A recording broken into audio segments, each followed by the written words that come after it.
Want to learn how to turn picture-in-picture on or off on your Samsung phone, but don't know where to start?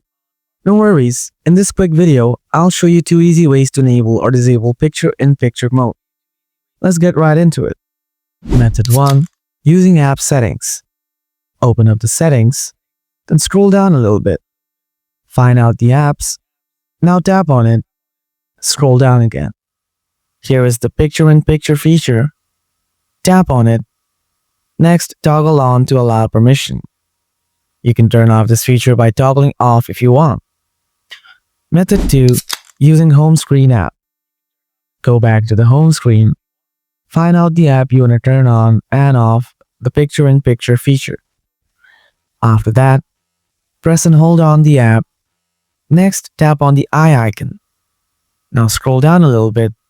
Find out the picture-in-picture feature. Then tap on it. Now simply turn on the toggle.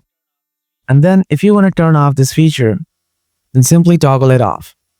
Thanks for watching, everyone. If you have any questions, just leave a comment below. I'll see you in the next video. Until then, take care.